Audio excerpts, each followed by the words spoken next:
Yep, you've clicked that play button because you are listening to That Is Effin Weird. I like this intro already, and you both of you do because you're laughing and smiling, and I hope you like it too.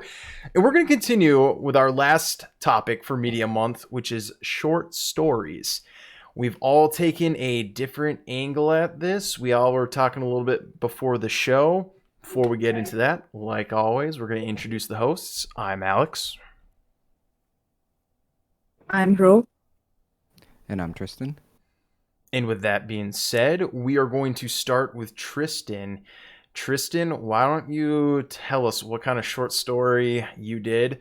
And kind of like how the rest of the month has been going, we'll give the title of what we're talking about just in case you want to read it on your own or anything. So there's going to be some spoilers again.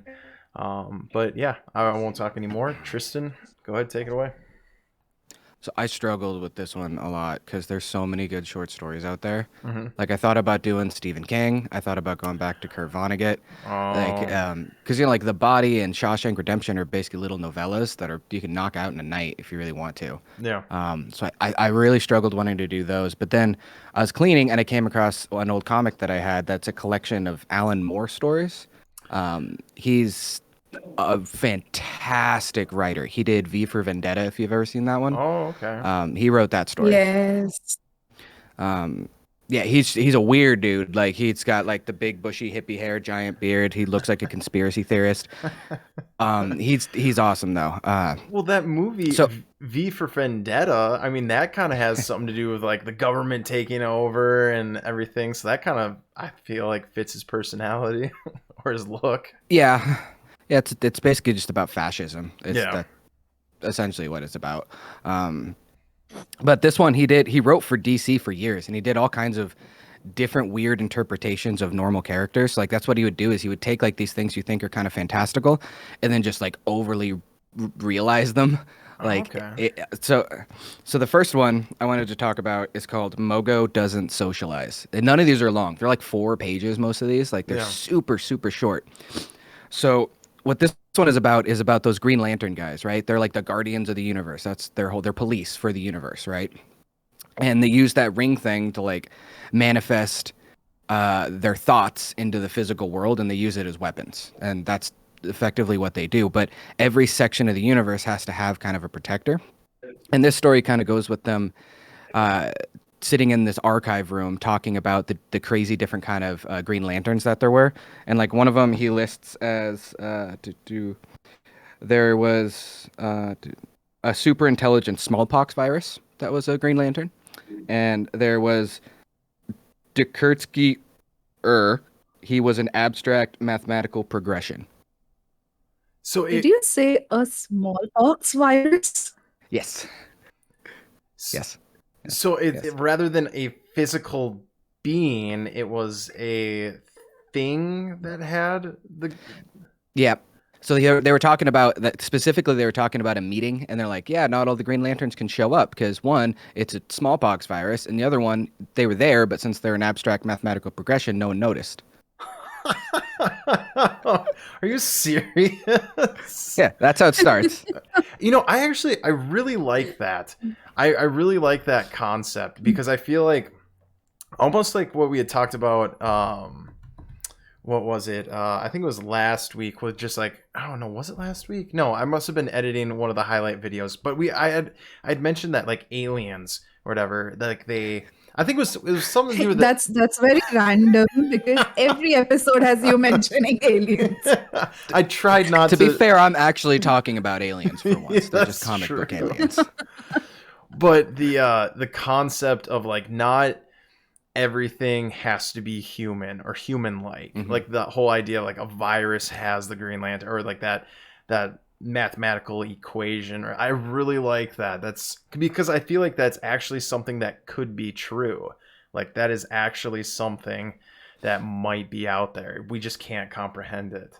So I sound like the weird one right now. I really no. He does a lot of that. That kind of concept's actually going to come up a few times with his stuff because he likes those kind of trippy, big, strange concepts that use math.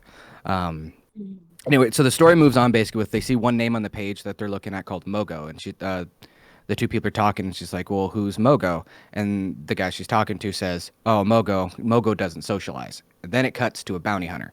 And this bounty hunter, he kind of looks like an orc from Skyrim, except he's pink. That's literally what he looks like. Yeah. So he's going there to find Mogo. He tracked him down to this planet, and he wants to kill him because that's just what he does. He likes to kill things, right?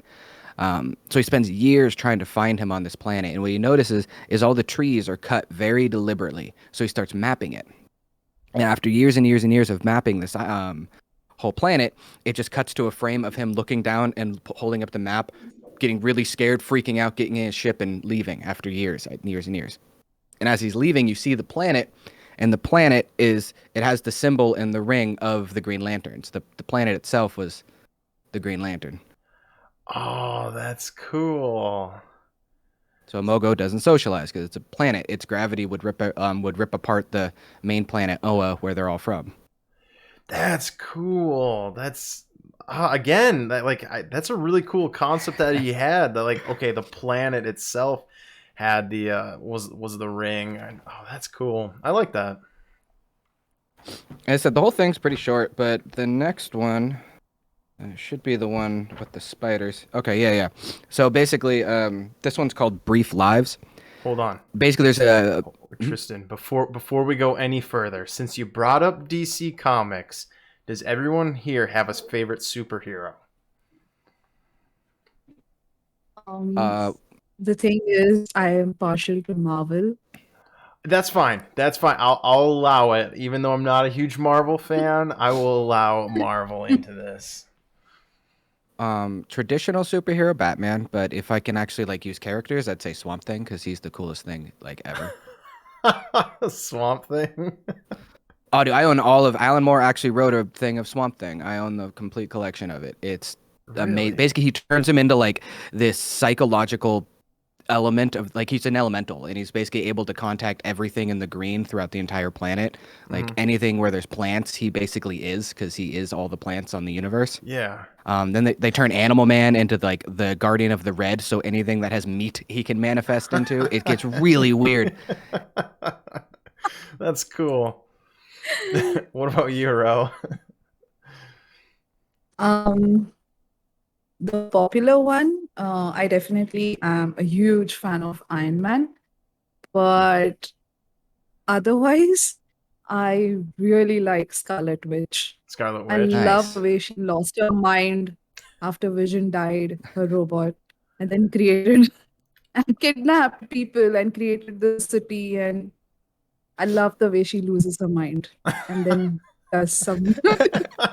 I love the way she just freaks out. That's the best.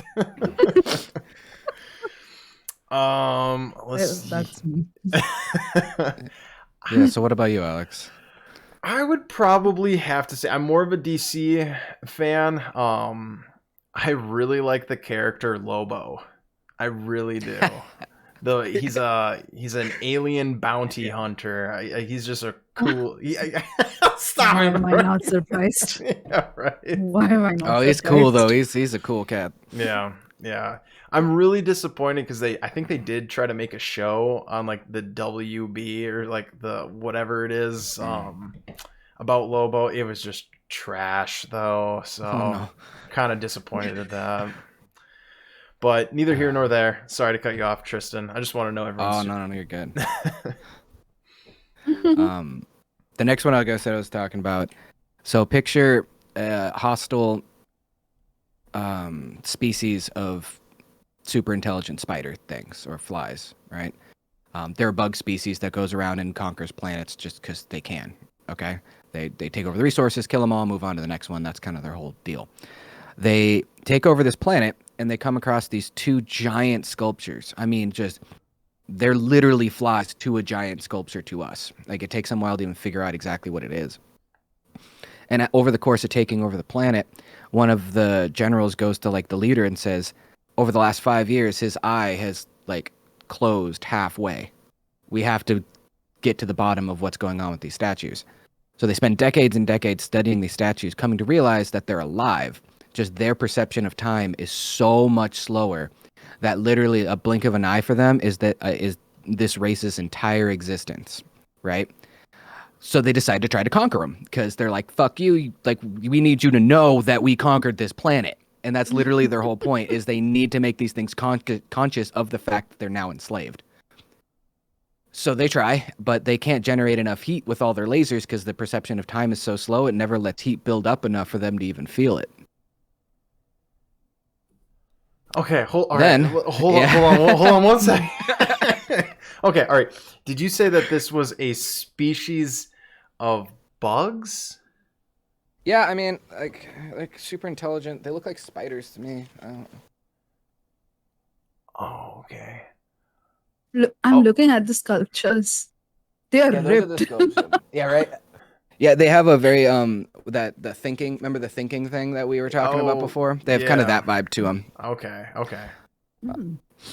But anyway, so they literally go mad trying to destroy these things to the point that they kill themselves effectively trying to do this until only the leader is left, and the leader then just blows himself up, and then it cuts to an image of the two statues from their perception of time, and one statue's just kind of sitting there like this, and then he looks through the other statue and he's like, did you just see that puff of smoke? And that puff of smoke was them blowing themselves up. And he's like, I wouldn't worry about such things. Life is too short. That is awesome. That's amazing. And that's another thing, like perception of time.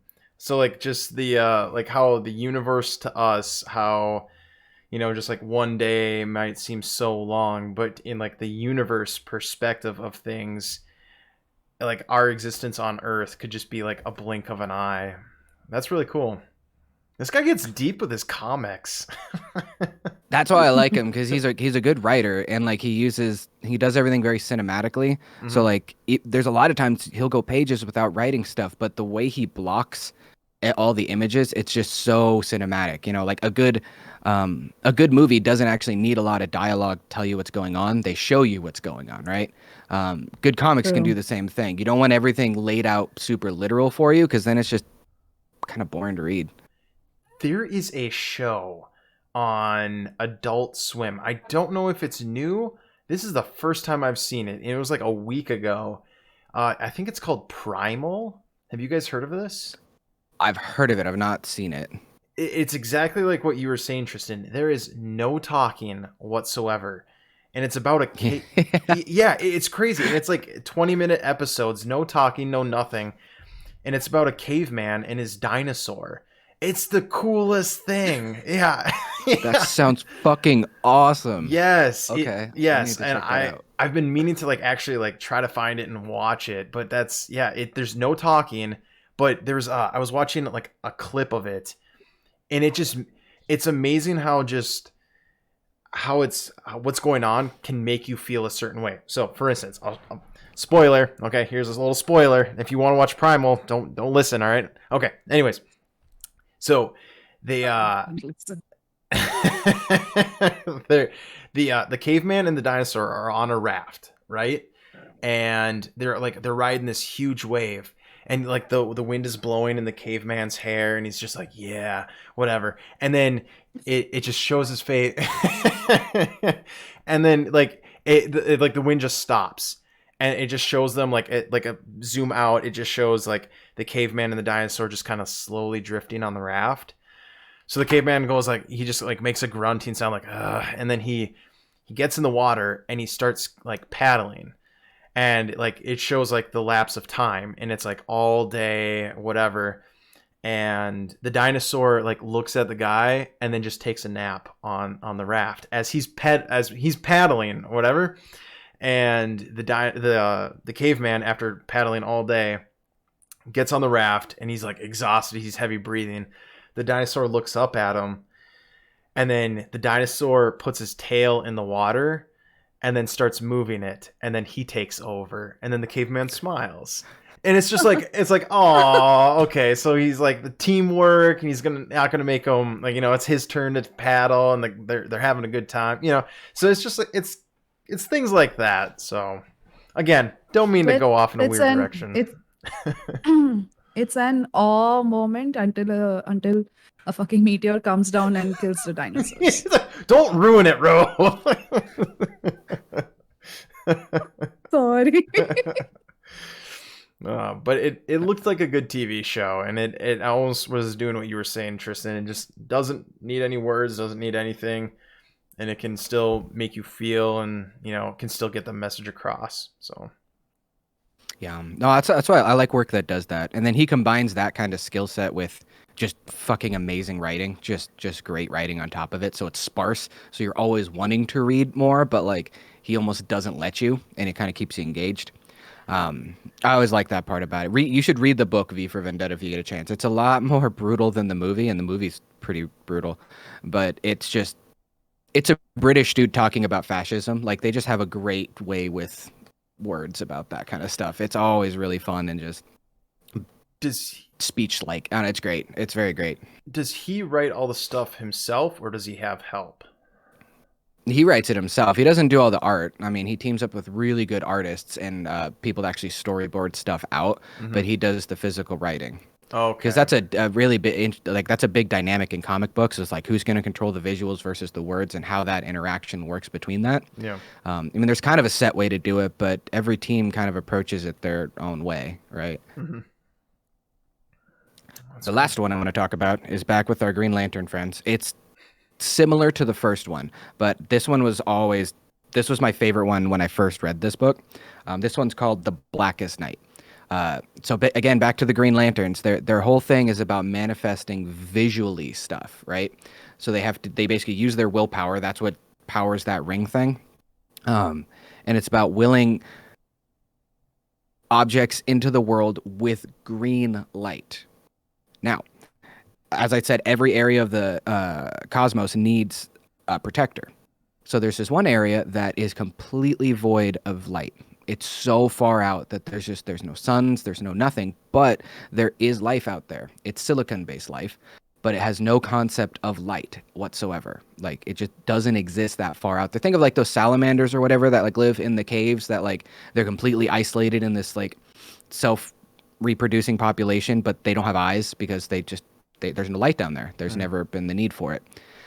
Kind of like that, but they evolved out of silicone. So they kind of look like, they remind me a little bit of like a fish version of that Silver Surfer. Oh, okay. If you remember that one. Yep. Kind of like that. So a Green Lantern is tasked with going out there and finding someone to be a Green Lantern of that area, right? And she finds someone that she thinks would make sense. And as soon as she tries to talk to him, he just starts like screaming or something, because like...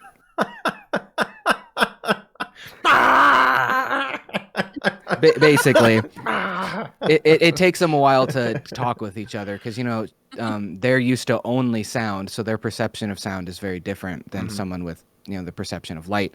But eventually she's able to translate and talk to this guy. But as they're trying to talk about what to do and how to be a Green Lantern, well, she can't say the word green because he doesn't know what that is. She can't say the word lantern because she doesn't know what that is. He can't say the word light because it has no concept of that. So all the mechanisms that would need to be used to be a Green Lantern and do that power, this thing has no comprehension of. Like, it just doesn't exist because light doesn't exist out there. So how do you teach this thing to be the defender of this area using a power source based off of color and light when it has no concept of those? Does he actually? Yeah. Does he find out a way? What happens next? Yeah, like, we want to know. Don't leave us hanging. Did he become the Green Lantern? You're not supposed to give the Green Lantern the ring before you've like sworn them in and like gone through the whole process, right? But she says, "All right, this is unconventional. I'm going to give you this ring, and we're going to try something a little weird." So basically, they have to picture light waves and colors to manifest these things. So what she does is she asks him to start picturing notes. F sharp, I think, is what she has him picture. And then he's able to generate everything using a bell rather than a lantern. So he rings different resonant frequencies that manifest physically in the world, because he's used to how things sound and interact via touch, which is exactly like what a bell would do. Okay. Yeah. Okay. Is that it? Tell us more. You're just giving us little pieces, and then you're stopping talking. Don't stop. So it works, and like this is the thing that he generates off of that. I know you can't see it on like the listening, but we can cut to that in the clip. That thing right there. That's the first thing he makes. Okay, so and it's very like. So you ever those seen are those the YouTube? frequencies, is it? Yeah, you ever seen those YouTube videos of where like they put sand on a speaker and like they start pumping frequencies and it changes the shape of the sand, right? It's like that concept, except he's gonna mold it into things he can use to defend the universe basically. And when you are sworn in as a Green Lantern, you have to say that like fucking speech. I forget the exact one, but it's like in Brightest Day and Darkest Night, Green Lantern's light, like that thing. I'm sure you've heard of it. Yep. But they couldn't do that to swear him in because he again can't has no concept of those. So what they say is I'm gonna read it directly because it's fun. In loudest din or hush profound, my ears catch evil's slightest sound. Let those who toll out evil's knell beware my power, the F sharp bell. Ooh, that's kind of cool. Cool. I like that. I love that one. He basically uses like sound as his source for his power. That's cool. I really like that. I really like how that what is his name again? Alan Moore is the writer. I really like the directions that he's gone in with some of his comics and everything. Now, would you consider those to be like mainstream? Do you think a lot of people, because every one of those comics that you had told me about, I had never heard about or never knew. Are they mainstream, or do you have to kind of dig for them? Not really.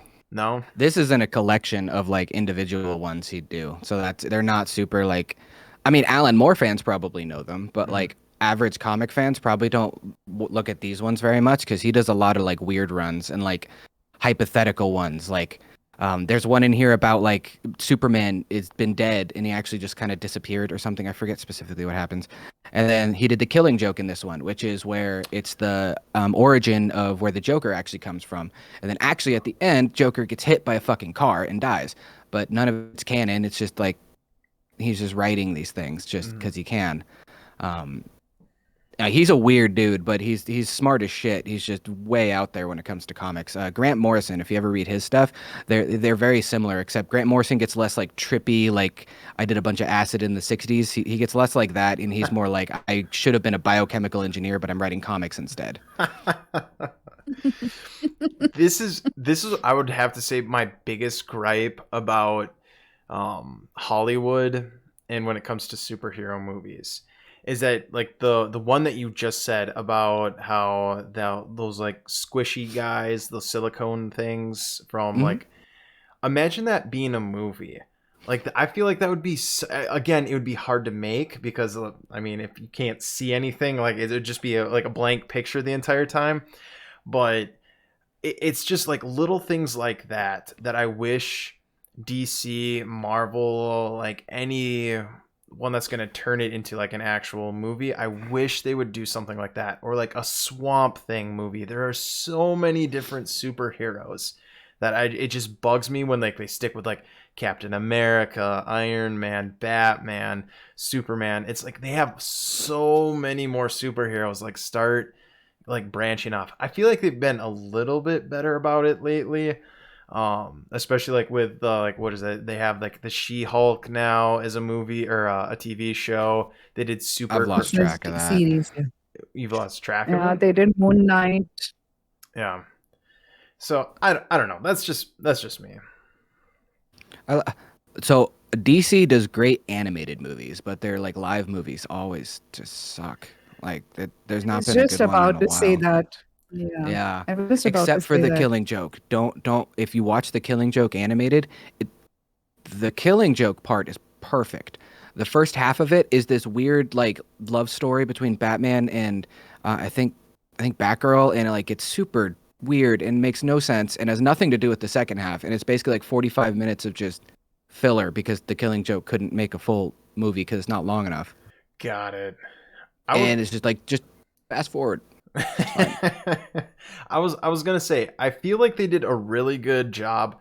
Who was it?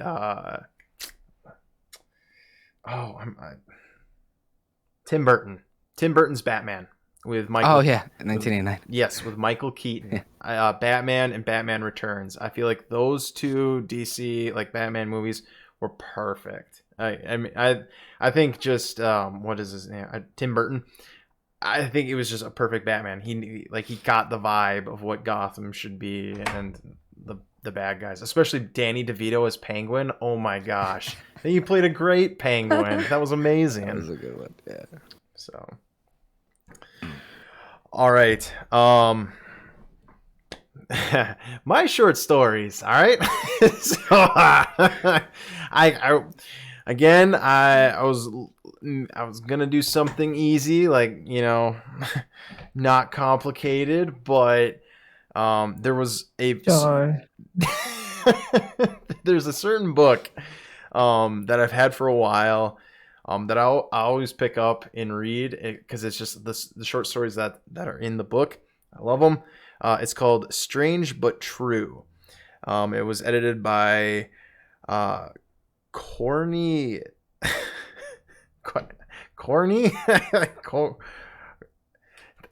Am I saying the first name right? It's Corrine.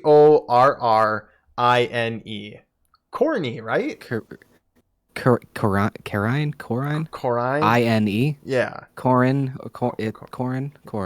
I'm going with corny. I'm going with corny. It's definitely not corny. Well, you're just skipping the I in there? Like, that's just, you don't want to see the I, so you're just going to not pronounce it? That's not how I's work, man. All right, then Corrine. I think it's Corrine then. But that's still a weird name. So it's Corrine Kenner and Craig Miller. The other name is easy to pronounce. Shit. Okay. But Strange But True, it has a collection of pretty old stories. I was about to say they're all true, but that's the name of the title is Strange But True. I didn't need to say that again. They're all factual. They're all the thing. The thing is that they're all from like the 1900s up into about the 1990. So again, like the book was published, I believe, in 1990 or 1989, something like that. I'm not gonna worry about it because don't worry about when it was published. But this is the time frame, all right? So there's nothing from like the 2000 era. Wait. Yes. Right. So you said that the stories are from 1900s to 1999. Yes, essentially. Yeah. How was the book published in 1989? We're not gonna get into the ins and outs about how the book was published. All right. We're worried about the short stories that are in the book. I don't know. Context is everything, Alex. We should get to the bottom of this. Okay. All right. Well, all right. If we're going to spend time on that, then, okay. 2005. There we go. So we're all on this. No, wait.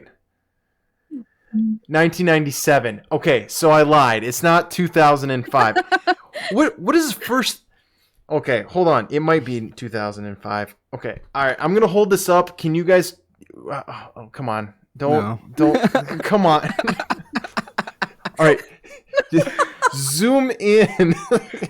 Is it the right side? Or can you guys read it? Not really. I don't see anything. Okay, all right. All right, we're going to figure this out, and then we'll get into the short stories. Okay, it says Strange But True, and then it has the circle with a C inside of it. Yeah, copyright date. Copyright. 1997. Okay, that's what it says in the book. By Llewellyn?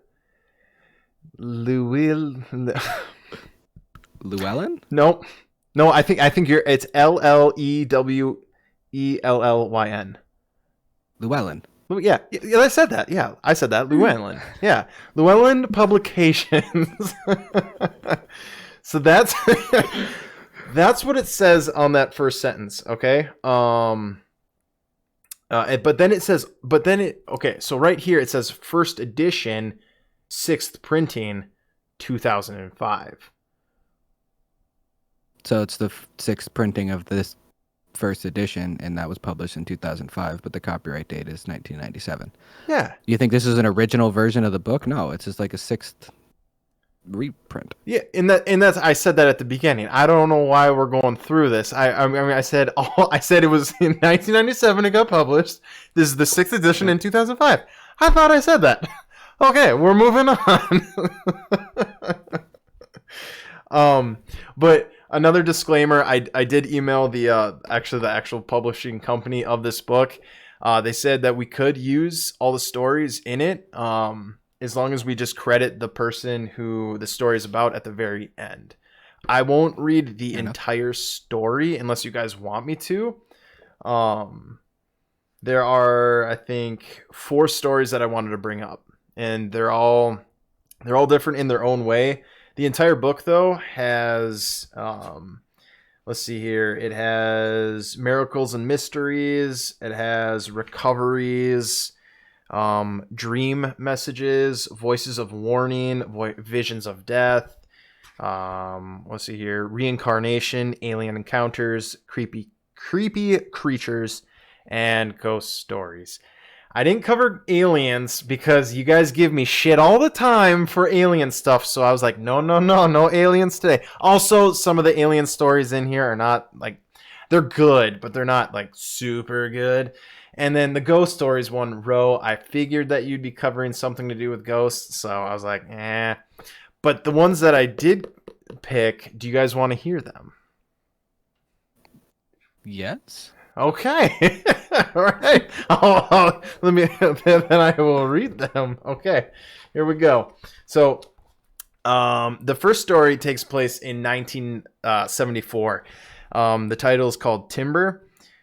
Do you guys want me to try to read all of it? I can't even pronounce words. If you guys want me to read it, I will. It's only a page. That's. Oh, then yeah. If it's just a page, go for it. I want to hear Absolutely. you mess up every other word, man. Okay. I took English 2 times, so if that says anything about Remember, lemon face, lion face, lemon face, lion face. Okay. I'll read the title and then we'll go right into it. Timber. In 1974, I had a cabin near Big Lake, Washington. 2 of my trees were blocking my neighbor's view of the lake, so my friend Jim offered to cut them down. While my neighbor and I stood to one side and watched Jim crank up the chainsaw, notched one tree, and expertly fell into the lake. Then he started to saw the second tree. Without notching it first, we were horrified. We knew that his oversight could cost him his life. We yelled out for warning, but he couldn't hear us over the noise of the chainsaw. The tree split. We screamed. I grabbed my neighbor's hand and pulled her out of the way. We watched as the tree broke into 2. Some of the tree landed in the lake, but the large section still rose from the stump. Without thinking, Jim put his head under the split end over the stump and kept sawing. Within seconds, the tree fell straight down onto his head, apparently crushing it flat. His body didn't move and his arms hung lifeless. I couldn't move either. I felt like I had turned to stone. At that moment, a Translucent?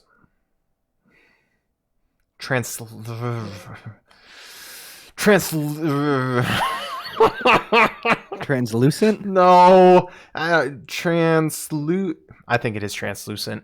Yeah, now that you say it, and you're not even looking at the fucking book, I think you got it. How can you get it? I can't. All right. At that moment, a translucent form came out from my body and slowly floated down to where Jim lay. When it got to him, it disappeared. At that moment, Jim rose his arms, placed them on the trunk, and pulled his head out from between the stump and the tree. The tree itself never moved. I rushed down to him. His face was ashen, but there was no blood or unconsciousness. He refused to go to the hospital, so I drove him home and kept an eye on him all week. The following Sunday, we went back up to the cabin where a professional lumberjacker cut down the tree that fell into pieces. Jim's cap was still caught between the tree and the stump. I asked the lumberjack to retrieve it. To our amazement, the cap was full of blood and hair, even though that there had been no sign of injury a week earlier. That was from Mary. Oh, that's a weird last name. Scarborha. Scarborough? Scarborough. How can you guys how I don't understand. You're not even looking at the word, and when you guys say it, it fits. Whatever that last name was, that's what it is. And then Ontario, California, May 1997.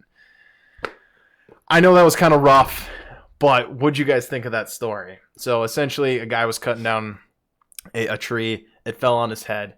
Everyone saw it land on his head, but he pulled himself out from under the... Say it again? So the translucent form came out of this person's body and went into his friend? That's what it... Yeah, I got a little confused there too. What exactly happened with the... Like, it's an apparition-y thing, right? Like, is that what... So what it says, I'll read it again. I couldn't move either. I felt like I had turned to stone. At that moment, a translucent form came out of my body and slowly floated down to where Jim lay. When it got to him, it disappeared, and at that moment, Jim raised his arms, placed them on the trunk, and pulled his head out from between the stump and the tree. So it sounds like what happened was that the person was watching it happen. They couldn't move, but they saw their like a form of themselves or something go down to them and kind of go and help that person out of the tree, or where like his head gotten crushed. So is it like, do you think it's like a what are those things called? Those projection things where like you go into the spirit world, like that thing, and then like you walk around and then he pulled him out like that? Or do you think like a piece of him went into his friend that had died? Like that's where I'm confused on, is like, did he lose something of himself into that, or was he just helping him?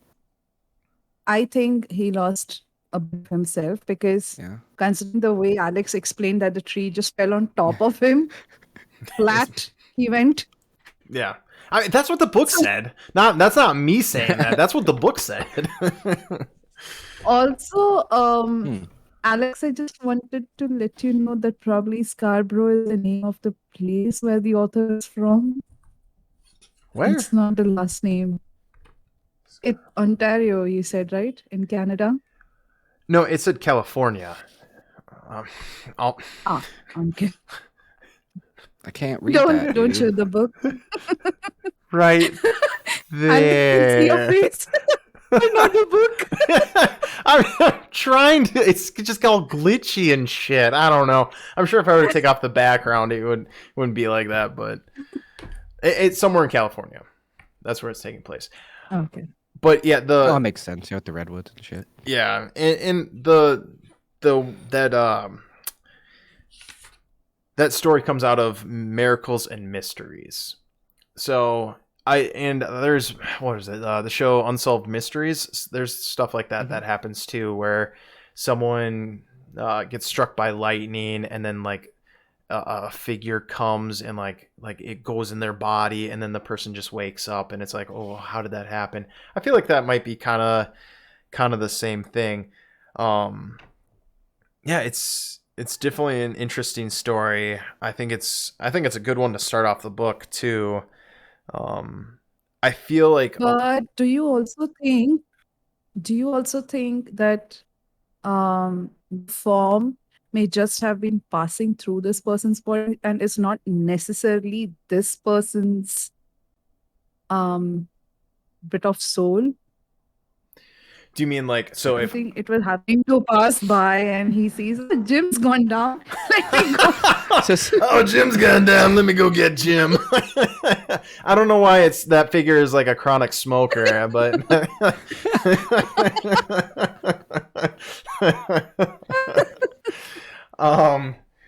I don't know. I don't know. No, it's a possibility. It is. It's a miracle and a mystery. It could be. I guess it depends. I guess on how you feel. I mean, I need to learn how to speak. if you're, I guess you're a religious person, you could see this as being like a guardian angel, or something on the lines of that. If you don't believe in, any sort of religion, or if you're not really religious, but you believe in, like, I guess the spirit world, you could say, or like I don't know. I feel like it depends on how you want to look at it and what you think actually happened. Because again, it's unexplained. It did happen though. Like someone got crushed by a tree by their head, and they got up. How was that possible? It's a mystery. I don't know. And maybe it didn't fall on his head. Maybe just the angle that they were at, they thought it did. Maybe it just like knocked him out, and his head was right next to the trunk. I don't know. There's no pictures in it. I wish it was. It would help me out, but yeah. What, Tristan? I was really looking forward to hearing the story of Curious George, and honestly, I'm just disappointed. Next week, I'll bring a story about Curious George. Oh, I think that's an interesting story. I like Rose's idea the most though. It's just some spirit or some entity passing by and it's like, oh fuck, and it just kind of walked over and helped out. The chronic smoker. Don't forget that. That's fair. Yeah, he really has a problem. I gotta help Jim. All right. The next one. You know what? I'll skip that one. Because if we do have time for it, I'll come back and I'll read the one. It's called Disappearing Warts. It is a good one. What? Yeah. All right. Now do I have to? Should I read it? Should I read it? Well, what's the other one then? Yes. If we have to. The other one. Well, there's two more, but the other one is okay. All right. This is what we'll do. Oh, did I freeze? Or is he just I deep froze. in thought? Oh, did you? Yeah, you froze. Okay, I'm good now though. Okay. Yep. Now yeah. Okay. Cool. Yeah. Okay. All right. See ya. I got to. All right. I'll read the titles of the other ones, and then so we have time. So we're not overdoing it with time and everything. You guys let me know which one you want me to read. Okay. So the Disappearing Warts is one. The Healer's Helper, and the last one is Lookout. So out of those three, which one do you want me to read? Because I think I only have one more in me. Because I think I used up all my vocabulary for the day. Well, between warts and his lookout sounds dramatic. Is it dramatic at least, or because the warts? I'm hooked on that because I need to know what's going on with these warts and why they're disappearing. Why are they disappearing? I feel like if maybe in the audience too, I think the audience might want to hear the Disappearing Warts one too. It is a good one. Okay, I'll read it. You have to read it. Yeah. Okay, let me look. Let me just really quick skim through to see if there's any big words that I might need help with. I don't think so. I don't think so. I think I got this one. This one should be good. All right. Oh no, we got stuck on the first word. What is it? All right. The Disappearing Warts. In the summer of 1918, when I was 10 years old, ugly warts started. Okay, and that's it. I can't. I'm not gonna continue. Let me start that over. Oh, this is gonna be a challenge. Okay. I should never do audiobooks. Like, I imagine if I were to try to read like Harry Potter in an audiobook, it would probably take like 10 days. That'd be fucking amazing though. Like, don't cut it or edit it. Just leave in all of the like getting mad as you're working your way through it. That'd be so much more entertaining. All right, we'll take a vote. If you want me to read Harry Potter, the first like 2 pages or whatever, put it in the comments. I'll try my best on the maybe on an episode. But all right. The Disappearing. I'm creating 10 accounts just to say Alex Reed. Do it. All right, The Disappearing Warts.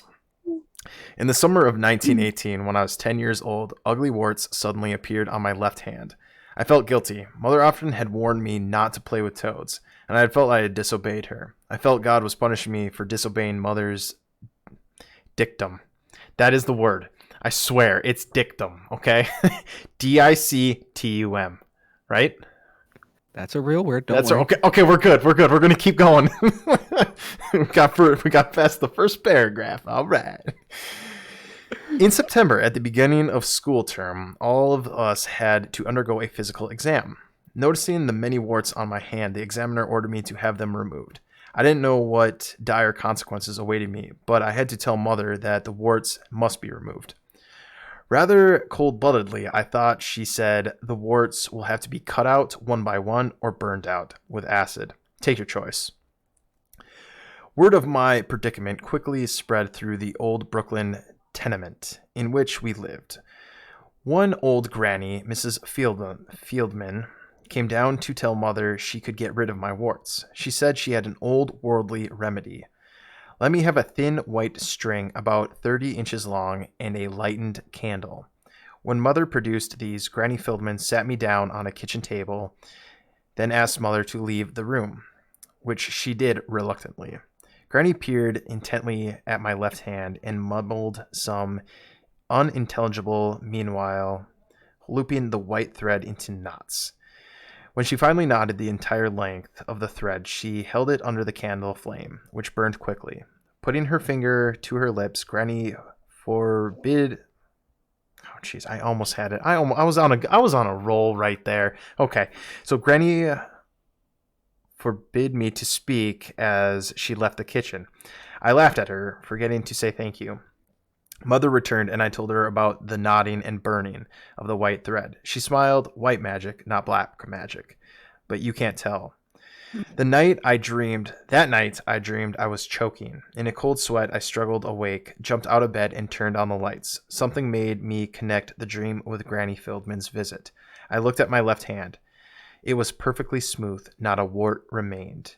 To this day, 50 days later, they have not come back. And that's from Sol Harris Goldstein, Brooklyn, New York, August 1969. I did pretty good with that one, right? Not too bad. Thank you. Proud of you, Alex.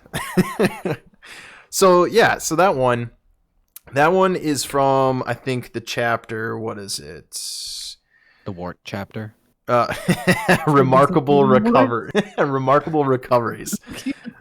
So I think that one is, again, that one's pretty interesting. I think that's, I guess, how you want to look at it from the listener, what you believe in. Do you believe in magic? Do you believe in, spells? Oh. But I think that's pretty cool. What were you going to say, Ro? But right away, I want to say Mother of the Year right there. She wants to burn the warts away with acid or cut them off, but she's afraid of leaving her son with the old woman staring her son out with the warts. Like, what? I would be freaked out as a kid in a kitchen with some old granny, like I mean, not that I'm afraid of grannies or anything like that, but like I feel like as a little kid I might have been. What is it with you and Granny, Alex? There was only one other time I mentioned my grandma, and that was when she ate the soup without her dentures, or like something with her. She dipped her dentures in the soup and then ate the soup with her dentures like that. That was the weirdest thing I've ever heard. Yeah, I remember that. Yeah. But what do you guys think? Do you think it was just a little kid's imagination that like their hand was smooth, and do you think it really worked? Again, like this is all. I get the book is called Strange but True, but do you believe it? Do you think like something like that could actually happen? Why not? I mean, I'm always a skeptic, so not really. But I mean, I would think like it's probably really easy. Part of the reason kids believe in magic more than adults is it's a lot easier to convince a kid of a memory that isn't really there versus an adult. It's a lot easier to do that.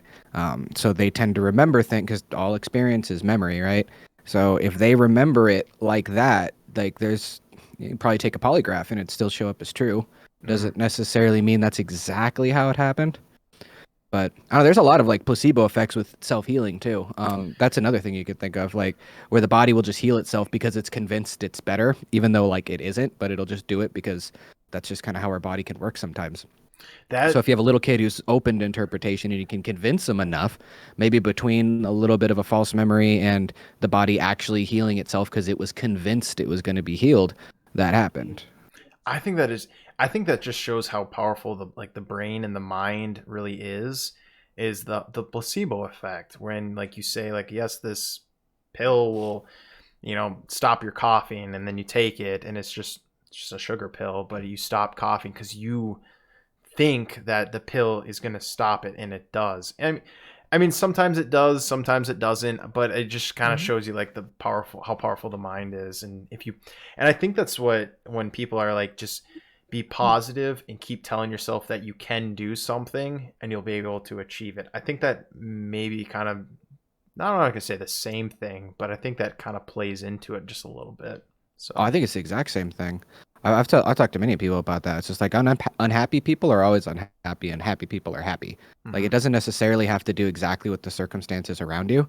Like, like some of the happiest people I've met have been in some of the worst situations, but they're always still they're just a happy person. That's just how they are. And I've known plenty of miserable people that they work so hard to get so much, but they're still just fucking miserable. Like, yeah, because how you Right. perceive that in your Yeah. head is just, it's a placebo effect type thing. And this is kind of off topic too, but like I think it's funny when people always say that, like, if I just had more money, I would be happy. And that's not the case. I feel like even like you look at rich people and like they have problems too, or like someone who's very wealthy, it's just money is not the problem anymore. There's something else taking that problem. Else. So yeah. There are always problems. Yeah. There's always going to be problems. Like no one is ever going to be happy 100% of the time. I don't know.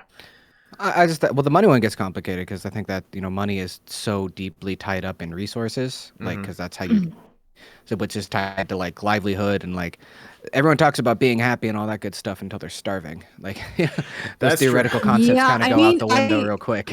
Yeah. Which is why I don't like that statement, money cannot buy you happiness. I mean, that's just a blanket statement. It It is, can buy I you mean, food. money, yes, and that can lead to happiness because your stomach's full. So yes. I think That's just a blanket. to me, there's like a threshold of it, right? Like there's amount of like money's not going to make you happy, but sure, a certain amount of money is required to survive and therefore be happy. So Yes. anything Yes. above that, that's where it's like, well, you don't need any more. You don't need more money than the basics to survive, right? Anything beyond that is not going to make you happy. But if you are living on the street without any money or food or resources, I think you'd be pretty unhappy despite how positive you are. Okay, good point. And I think that's what I was trying to get at too. Is like,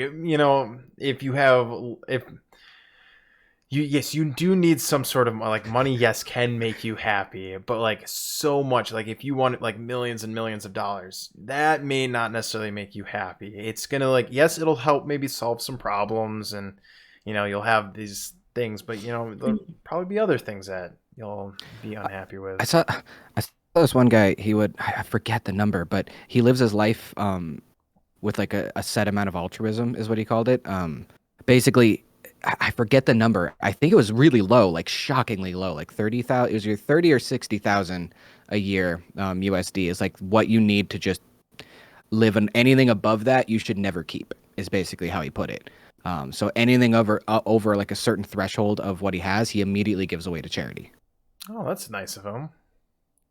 Well, it's just like it creates more issues than anything else, right? Like he doesn't need that money to be happy. If anything, he's, pursuing things that aren't realistic rather than just kind of finding happiness around him. So he gives it all away to people that might actually need it because they're starving. There was, just you saying that reminds me of the story of like how, I think it's Buddhist monks, they practice like not having things. Like that is a big thing, I think, for them. Don't quote me on that. I may be saying this wrong, but like it was a picture that they spent hours and hours on making, and they destroy it right afterwards to things don't last forever. And it's not about having the thing exactly. It's I don't know. It's it was I don't know if this is coming out right, but it was just kind of a No, I get you. yeah. And that's a dangerous thing to Yeah. deal with too, because like, first off, priests have to do that too. They have to take a vow of poverty, or like they're supposed to at least. But that's also supposed to be a thing. It reminds me of that movie Into the Wild, and why I hate that fucker so much. Because like he thinks that. He's such a prick, dude. He's such a dumb, He stupid, died! arrogant You can't asshole. say that. He died. Oh, he's such. They do such a good job with that movie too because of that. Because I hate him the whole movie. He's just such a jerk. Is it Because he thinks that because he realizes at the end that he needs family and people around him to be happy, but he spends that whole movie just being the most selfish, just annoying, petulant fuck, just because he's ignoring all of his real life responsibilities for his own stupid self journey. And he thinks that his self journey has to be about giving up everything as far as his possessions. When a real, reasonable, decent person, they understand the balance between giving things up and having things for those around you. Like, he's such a fuck, dude. I fucking hate him. Is it the actor? Yes, Tristan. No, the actor's great. The actor's amazing. I like him, and I think he did a good job. Just the character itself, and I think that's part of the point of the movie, right? I don't think you're supposed to like think he is this amazing thing doing this big important thing. Like he's just a selfish child running away from his problems. I guess I don't remember how the beginning, because I do remember he is wealthy. Like he just got, I think it was done with college, was it? Yeah. And his parents are assholes. They like cheated. Like he was born a bastard, so he was born outside of wedlock when his dad was already married. His parents fought each other, did horrible things, and like his home life growing up sucked. And it's just like, I always hate that. It's just like, dude, like you were still like had a better launching pad than most people would. So rather than do something good with your life and like do something productive and help people in any meaningful way, you're just going to fuck off in the woods and then write a book about it. Like, that was his whole plan, right? He was gonna go write a book about like living in the middle of Alaska and shit. And like, who are you actually helping with that is this a intelligence that you claim movie? to have? Have you Yeah, not- it's a movie and a Is book. this a It's a real movie? story. Have you ever seen this? I really need to watch this because Tristan is so passionate about this. He fucking hates the person. I really want to see what this movie is So all it's a about. real story. It's a real story from this guy. Christopher Mccandles was his name. Yeah. And in the 90s, he basically, exactly like I said, he just ditched society. Like, he's a super smart dude. Like, he's super into books and like, but was super into like this self-actualization journey, which a part of that is giving up everything and kind of living out on the land and just like being a vagabond, right? That's like his whole point, which you kind of see with certain like, I think he took a lot of inspiration from like certain like what Buddha did that, right? Like the original one, like that was his whole thing during the first part of his journey as he became an impoverished dude after he left he was like a king or whatever, and he left his fucking family to just go like roam the world. Yep. Very similar kind of story, but if you remember at the end of Buddha, he realized there had to be that balance. Like he couldn't be completely impoverished all the time because that doesn't benefit the world. But Alex never figures that out until the very fucking end when he's starving and trapped and alone and dies in Alaska by himself in the middle of fucking nowhere. Well, so he goes by the pseudonym Alexander Supertramp. That's the name he gives people as a vagabond. Yep. And who plays him in the movie? He's in Because Lords of that person Dogtown. clearly- I mean, that person clearly did a great job.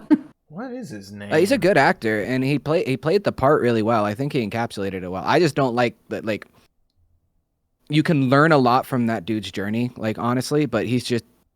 I don't like the fact that like a lot of people that do enjoy that movie kind of idolize him in his journey, but it's just like that's not the point. It's like people that idolize Joker or some shit. Like that's you're missing the whole point. The whole point is he's a selfish asshole, and you need to just learn to be happy with your family. Well, not necessarily your family, but find a family and make it happy. I hate him. It's the actor who played him. His name is Emily Hirsch. Emil? No, Millie? it's Emile. Emil. Emil. It's Emily. It's not Emily, dude. I can't talk, all right? I told you at the beginning this. I took English twice. And look at where it got me. I still can't fucking talk. Emil, or whatever you guys said. I don't even know if I'm saying his last name right now. Hirsch? It's Hirsch. Yeah. It's Hirsch. Is it Hirsch? It is Hirsch. Got it. Sorry for the Into the Wild rant. Okay, I it's been a while since I've seen the movie. I might need to rewatch it. I think I liked it. I'm not gonna lie. Like, I like. Do I idolize him? No, I don't idolize him. But I think I almost agree with you to the point where it's like, okay, you can't really do anything to benefit society if you just go off and, like, play around in the woods. But was he trying to accomplish that, or was he just trying to be by himself? Was he just done with society? Because he was just done with society. But the point, like I think what pisses me off about why he was doing that is like, it was just because his parents were dicks. Like I don't know. That always just pisses me off. It's just like, dude, like, so many people's parents are dicks. Like, they don't know what they're doing. Like, most people's parents are not these like omnipotent beings. That's not how it works, right? All of them fuck up, and a lot of them fuck up more than others. So he takes like this trauma that he went through as a reason to just ditch society when he claims, and like he holds himself to being so smart. Like, that's his whole fucking thing. It's just like how intelligent he is. But it's just like, if you're self-aware enough to be that intelligent, you should be self-aware enough to realize that you have to do something with it. True. I will say the saddest part of that movie is when he meets up. I'm not trying to say any spoilers, but when he meets up with the old guy, and the old guy. Oh yeah, that part hurts. And the old guy is just lonely as shit, and he just is like, you can stay with me, like Yep. like, I think he's like, I can, like, I'll be your dad, like, he wanted to adopt him. Yeah, and it's just so sad because the old guy, you can tell, is just lonely and just wants someone to, like, hang out with. Maybe not hang out with him, but like, he needs somebody in his life, and the guy, the Alex guy, is just like, nah, deuces, see you later. Gotta go to Alaska. Gotta go live in the woods. I'm gonna see a bear. He's such a selfish fucking prick. Like, it's Tristan just went off. If you're listening to this and you do like the movie Into the Wild, don't take what Tristan's saying to heart. It's okay. But yeah. Oh, man. But with that being said, And also, in case you did not realize, Tristan hates Into the Wild. Just in case you did not realize. I like the movie. I just don't like him as a character. And the soundtrack's the best thing that was ever written ever. It's great. It was written by Eddie Vedder. I listen to that soundtrack at least once a week. It's just amazing. So that's at least something that came out of it that is good. Yeah, the soundtrack. Yeah. But that wraps up my short stories. If we do have time, or maybe if we do another, like, part 2 of short stories, I will bookmark the other 2 and I'll talk about them. But Ro, I know real quick, guys. Sorry to interrupt. I'm gonna get a work call in about 10 minutes, so I might have to step away for a sec. Okay, no worries. Just letting you know. Ro, I know you got some stories. We're pretty excited to hear it. Let's go for it. Yeah. All right. So today I bring 2 real life ghost stories that have happened with people I know. First is, shall I start with? Yeah. Okay. So the first one is of what my cousin experienced. And I know for a fact that he does not believe in ghosts or anything. And he's one of the most bravest person I know. So the story goes something like this. I'm excited. All right. Let's hear it. So my cousin, basically, he was training to join merchant navy, and well, his academy was located in the outskirts of the city, right? And there's the academy, and because obviously they need a lot of space for all the physical exercise and whatever. Basically, they need a huge space, right? So they built it in the outskirts of the city, and then there's a big jungle or a forest kind of a thing, and then there are little small villages out there. So what usually happens is, and now this is an all boys thing, the academy, right?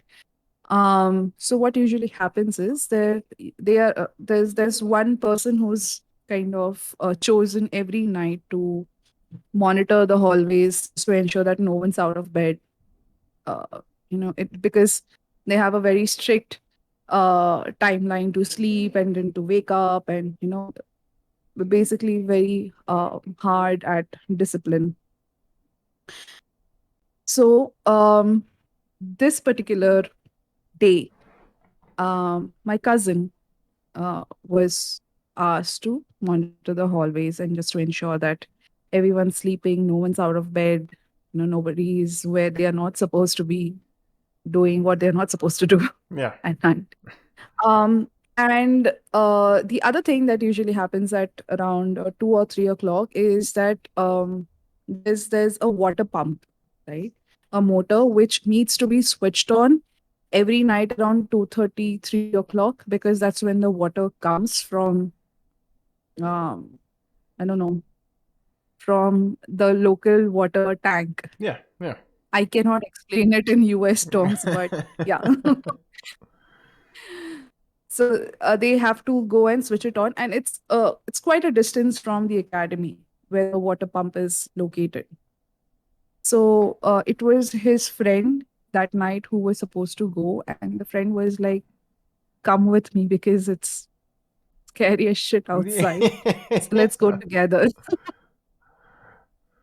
And they are walking, and just talking to each other, and they have these torches with them, flashlights with them, and they're almost nearing the water pump, right?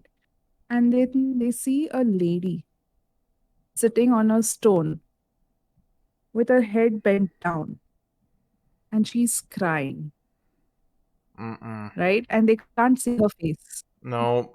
Alex. No. I wouldn't even like that. No, I would just 180 back the other way. I would not. I don't even mess with that. No. So like I said at the beginning, my cousin's quite brave. So he actually thought that this was a poor lady who's lost her way, or is going through something. And he approached her. Okay. No. Um, No. Your cousin is the person in the scary movie that everyone yells at. No. right? Right. Don't go there. Don't do Because that. because when he was narrating the story to me, I said, "Why? What made you? Yeah. Who goes to help a lady with long hair, head bent down, who's crying in the middle of nowhere? What makes you go and say, 'Oh, that's what poor helpless lady. Let's Right? help her.'" At like 2 or 3 o'clock in the morning. Like, no. Oh my gosh. So what did your cousin end up doing? Like, sorry. So you went up to the old lady, or he went up to the No, lady. it wasn't the lady. She wasn't old or no age specified.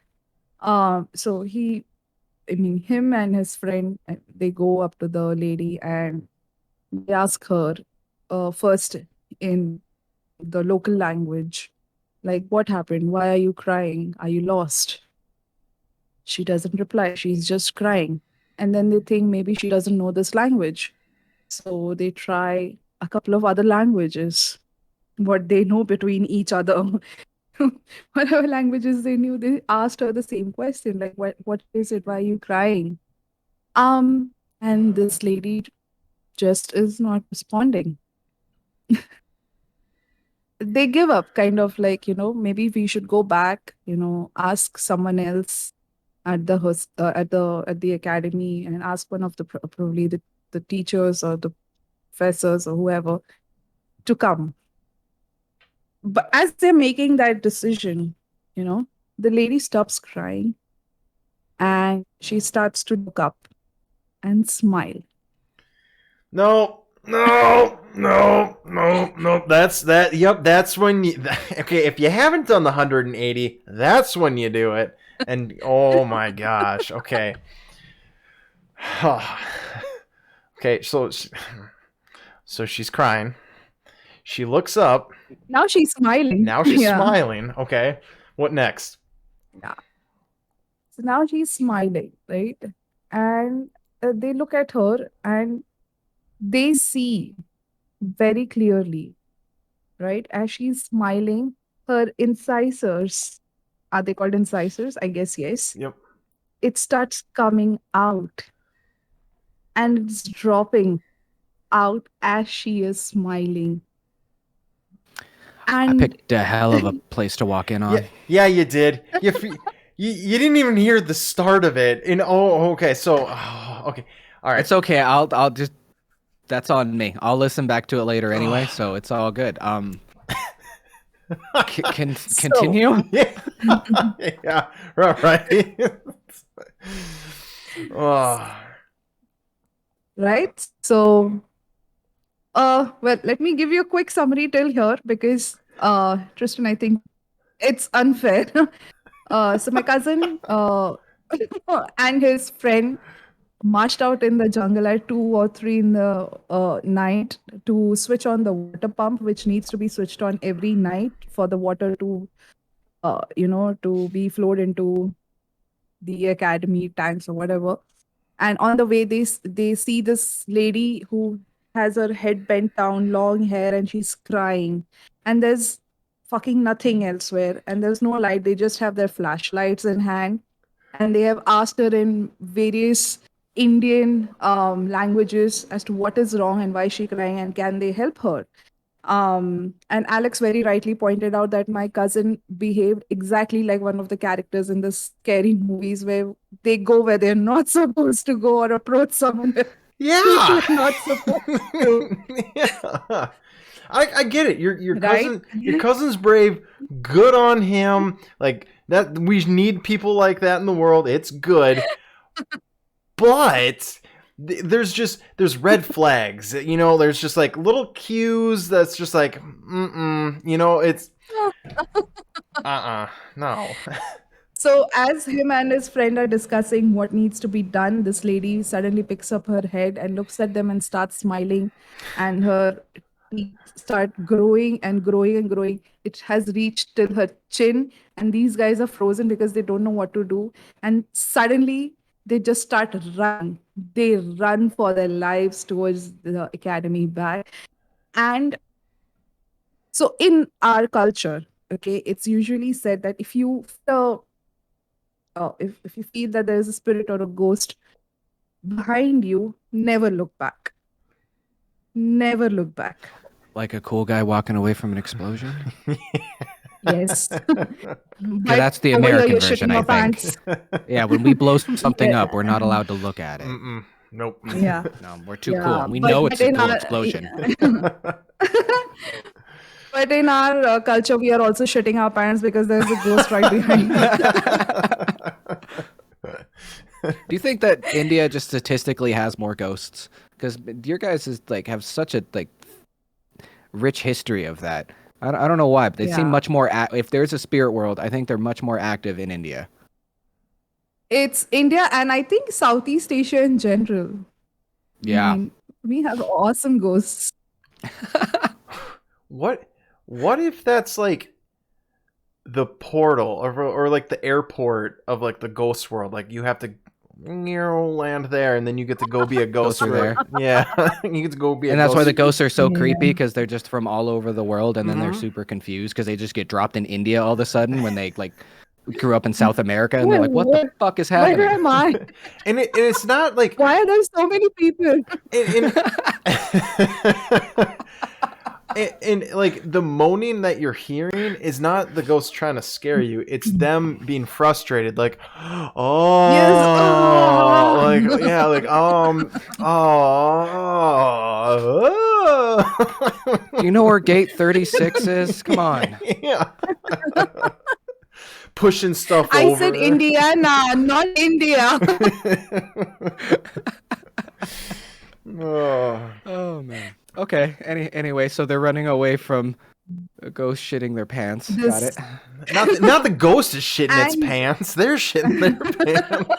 Why can't the ghost too? Like, what do you know everything about ghosts now, Alex? No, but I would assume. because because Ghost is not wearing pants. She's wearing what is our uh, traditional attire called sari. If you know this, it's a 6-yard cloth which is draped.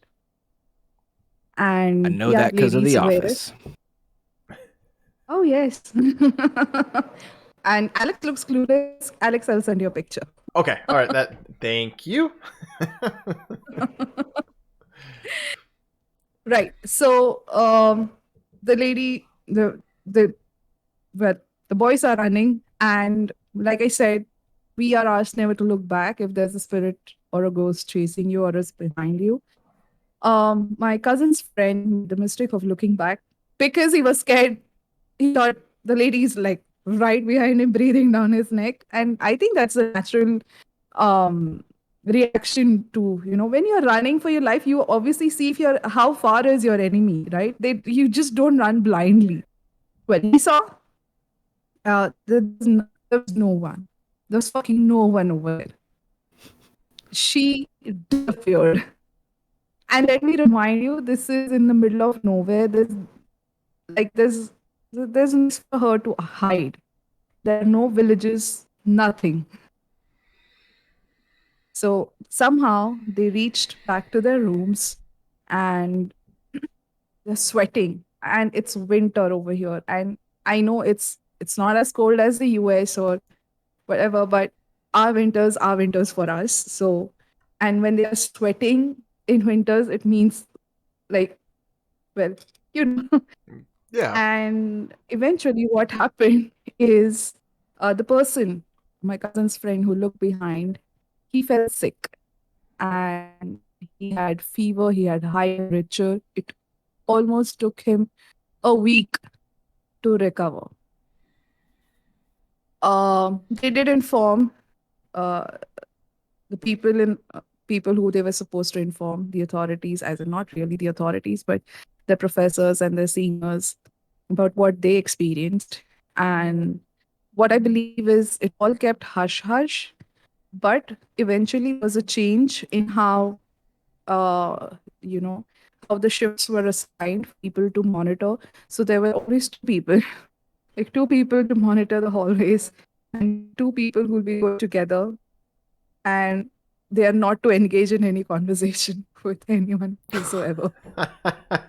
Don't talk to any ladies. Don't talk to any like creepy people like with their heads down. If they start growing teeth, just go the other way. Okay. So for you, Ro, was that any specific like spirit, or do you know if like anyone like died there, or was that like, were the grounds haunted, or are like there stories of it being haunted, or was that like the only instance? Well, we don't know if there were any more instances because nobody, I mean, they didn't tell anyone else, and I'm sure nobody else told because, but I really don't know. I mean, this is kind of, I don't know, you compare it with a banshee Okay. in the US. Yep. So she was some sort of a banshee, but yeah.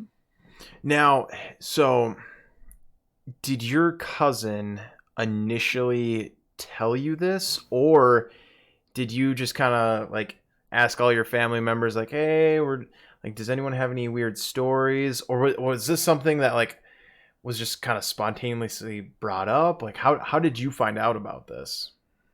This is quite an old conversation that we had way back, Okay. almost like 7 years back. Oh wow. And when this episode was in the planning stages, when I reached out to him, like, can I use your story? And this is perfect. He's like, yeah, go right ahead. Tell That it. I don't know. Like again, like He told me when he faced it, like he told me like immediately when we met, like after he went through it, and he just told me this happened. I can't Sure, like he's like, you know me. I can't imagine like that. To me, I don't know, because there's other stories where people will be driving down the highway, and then they'll just see someone walking, they'll pick them up, they'll drive them to some place, they'll get out, and then like they'll like I don't know, like they'll stop at the local gas station and be like, oh yeah, there was just some random person, and they'll be like, oh, were they wearing a blue jacket? They died 20 years ago. Like, I almost feel like it's something Yeah. like that. I think it's more, I think it's creepier when people have stories of when people actually go up to like a spirit and it actually interacts with them. So Yeah. I feel bad for your cousin. I can't. No. But you know He what? still No, he still can't talk about it. I don't feel bad for him because he chose to run. No, not to run. Hey, the good on him for running. He was good. He went up to it and started talking to it. That's what he had it coming. All right, but I'm glad he's okay. That's what I mean. Oh. All right. So there's actually another one that I heard through someone, but I'll keep it at if we have time. Oh, yeah. The second true story happened with me. Oh shit. Oh, okay. I've been sitting on it for quite some time. I was not whether I should be narrating this incident because that really scared me. Um, but I chose to tell about it. So here it goes. All right. Uh, so this happened when this is almost like 10 years ago. I was working night shifts for one of the companies, and so how the shift was allotted to you was that you never got a Saturday, Sunday weekend offs. I know I'm going a little into depth, but it kind of will set up the um, what's the word? I cannot think of the word. It will set up the context of what is to Hey, yeah, come. there you go. Yeah, that works. So, well, there's one team that in night shift which is always working on Friday and Saturday, and the other team always works night shift on Sunday and Monday. So at that particular week, I think it was my team working Friday and Saturday, and it's a huge production floor where we're sitting and working. And almost every other team has Saturday, Sunday off. So there's literally no one else except the security folks and my team, along with our manager. That's it. And my team consists of only 7 folks, out of which 5 are guys and 2 are girls, including me. Oh, sorry, 3 are girls, including my manager and me. So 3 of us, right? Um, this was around. I'm just gathering my thoughts because it takes some time for me to. Right. So it was around 2ish. We decided to just take a bio break, and me and my other girl, she was my friend as well. She is my friend, not was. She is my friend, and Don't say that like she got eaten by the ghost or something like that, or like whatever you're about to say. Like, oh, okay. so well, we both went into the washroom, and I have to now explain how the washroom is also set up, right? You enter the washroom, and on both sides are wash basins where you wash your hand, and there's these huge mirrors, right? You cross them, you go inside, and there are 3 cubicles on your left side and 2 on your right side. All right. Now, how these work is once you step in, there's a switch. When you step in is when you can switch on the light because the switch is inside for each of the cubicles. Right. So when I entered with my friend, I see all 5 the doors are open, 3 this side and 2 this side, right? I went into the first one with the left side. My friend went next to me on the left side. We closed the door and we did our job, and I came out first. I came out first now, and I came to this side, to the opposite side, to wash my hands. And through the mirror, I can see that my friend is still inside, right? And the doors, when you lock it from outside, if there's no one inside, it will show it as green in color. If there's someone inside, it will show red in color, right? So my friend is inside. I see that the last washroom is also closed and it's showing engaged, red in color. And we are still talking as girls do in the washroom. Listeners, you know what I'm talking about, right? And I am also thinking at the back of my mind that I was sitting in the first one, right? So if anybody should pass by to get into the third one, I should be able to see their feet or at least a shadow of their feet. But I didn't see anyone. But then I'm also thinking that maybe I didn't pay attention and maybe it's either my manager or one of the lady security folks who must have come in. And all this is running in my mind like in seconds while I'm speaking to my friend. What happens is now I have washed my hand and I'm turned and I'm looking towards the doors now. My friend, she steps out. So she opens the door and it goes from engaged to vacant, right? Red to green. She switches off the light and she comes out.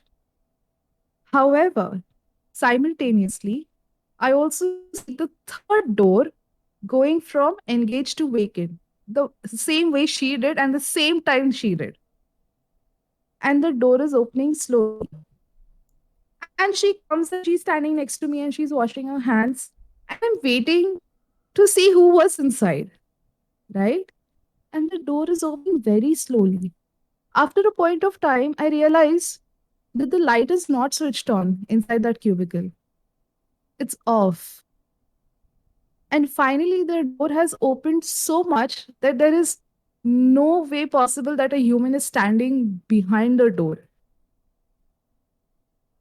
It was empty.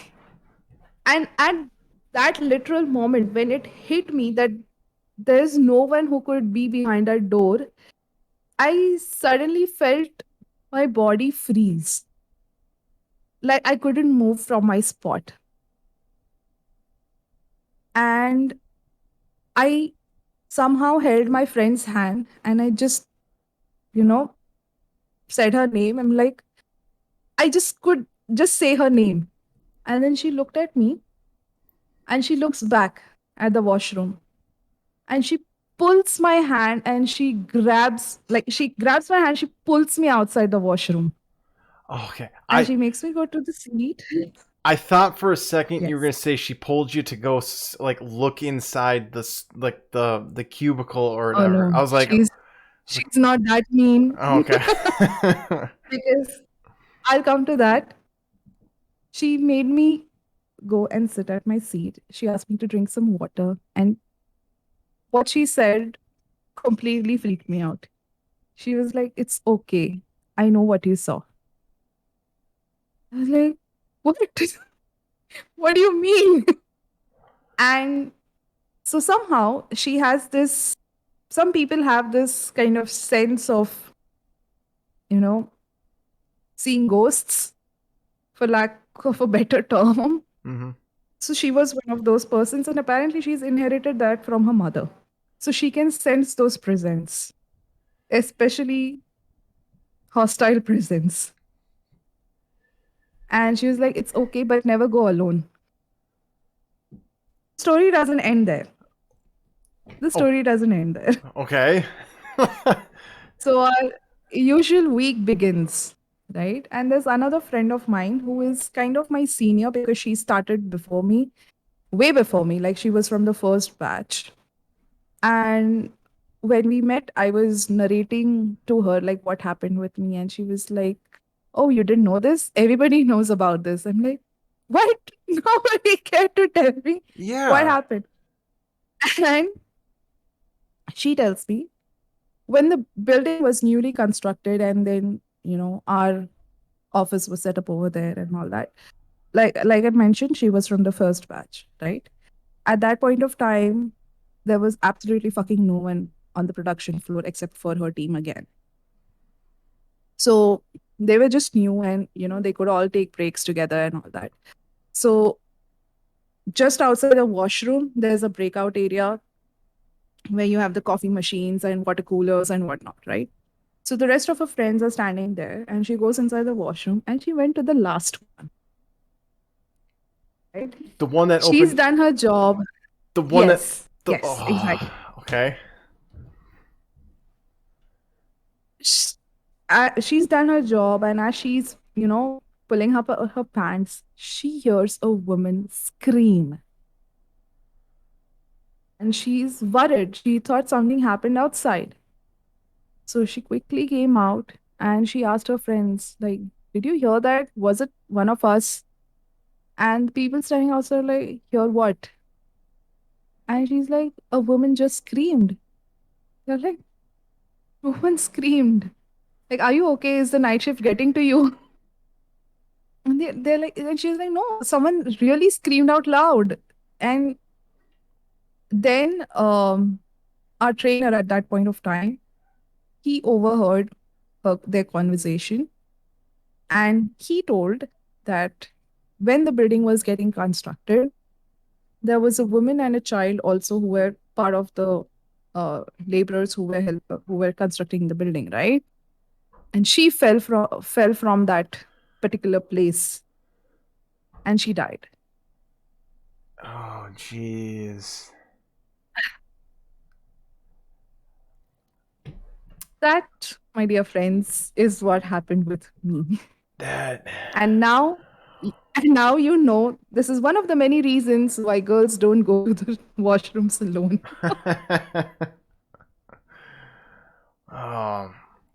That's crazy, Ro. I didn't know that you actually had like something like that happen to you or anything. Because I know that you had said that you wanted to like cover this pretty good. Like, but like you've never hinted that you've had like something paranormal or like a ghost or anything like that encounter. That's pretty crazy. Now, do other people believe you when you tell them this story, or do they just kind of brush it off like, no, this, nah? Well, whoever have kind of believed it because there's no other reason why a door would open, lock, unlock on its own. Mm-hmm. There's absolutely no joint mechanism between the two doors. There's a fucking wall. Yeah. It's a wall, not a plastic or whatever is there. Usually in cubicles, those are walls. Yeah. Now, for me, So, I believe in the spirit world and everything. But Tristan, what do you think? he was quiet. Because I know you're kind of a skeptic. Am I right? I mean, like, this is Ro. We know Ro. I don't think she'd make something like this up. Bro, I want to fly you out here so you can go to the Stanley Hotel and take the ghost tour because you would fucking love it. Oh, it's amazing. No. Exactly. No. They just walk you around the giant hotel telling you all the places. Like, so someone died here and then someone died here. And it was really horrific, this one. It's great. It's fucking amazing. I mean, it sounds like something weird happened. I mean, we've established this earlier. India in itself is haunted. So I think I've come to accept that stuff just kind of happens more often over there. Like, you don't want to go to Australia because of all the spiders and shit. I don't want to go to India because of all the ghosts. Oh god, I'm giving India a bad rep. Oh, for people that like ghosts and shit, So I don't really believe in ghosts, but I mean, the second if I saw someone standing in the middle of the woods, like he was your cousin, right? You said it was your cousin? Yeah. If I saw some shit like that, I'm fucking running. Like, I'm not, that skeptic goes right out the window the second you see something creepy looking in the woods, man. Like, I'm pretty sure I'm right, but I'm not fucking around with that. Not to deviate off the topic or anything, but there's a story in in the short story book that I had read, and it was in the alien abduction or the alien section or whatever. It was talked about. I knew you were going to double back at the end. I knew it. When you said I'm not going to do the aliens, I was like, he's going to double back You at the end. Just cannot watch. go back I on lied. your word, Alex. I lied. You brought it up, so I can break. Okay, but it. We didn't bring up aliens. We brought up ghosts. No, but Tristan did. But okay, so the guy is talking about how he had a roommate, and his roommate is saying like, "Hey, not to freak you out, but I've been abducted a lot of times in my life or whatever." In the room, the guy's like, "Okay, I'm living with a weirdo, but okay, whatever. He pays his rent. Okay, whatever. Okay." A couple weeks go by, and the guy is laying in his bed, and he sees like these white lights just around his place or whatever, and he's frozen, whatever.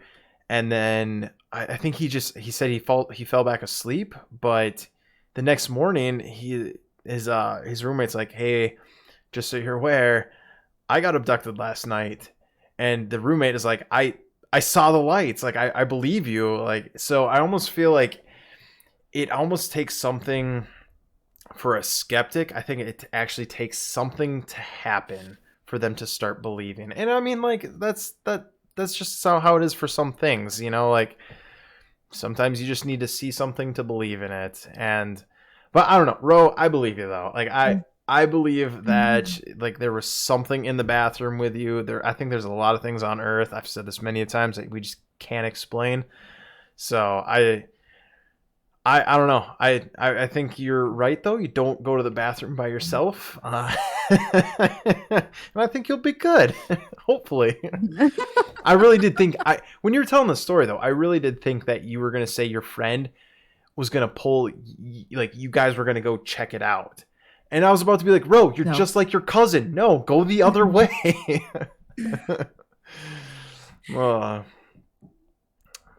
But yeah. Are we good on time? I mean, yeah, if you have one more story. Well, wait, Tristan, for you, I know you have to start getting ready for work soon. Do you? Yeah, I would like to dip out kind of soon. We're also running an hour 45 on my timer. Okay, I think. Okay. I think we definitely need to do a part 2 of short stories. I didn't realize how long this was gonna take, but okay, yeah, let's I guess be done with the episode. Yeah, I think we should wrap her up. Okay. Yeah. All right. So that wraps up all the short stories. I hope you enjoyed what you just listened to. Check us out on all your favorite social media sites like Twitter, Facebook, Instagram, TikTok, YouTube. We have it all. If you'd actually like to partake in some of the conversations, and if you have any ideas, all you have to do is go to Podbean, and there's a Discord link there. You just got to click that. That'll bring you to our Discord. And then also, if you want to email us, our email is there too. And just remember, we don't want stuff that's normal. We want stuff that's effing weird.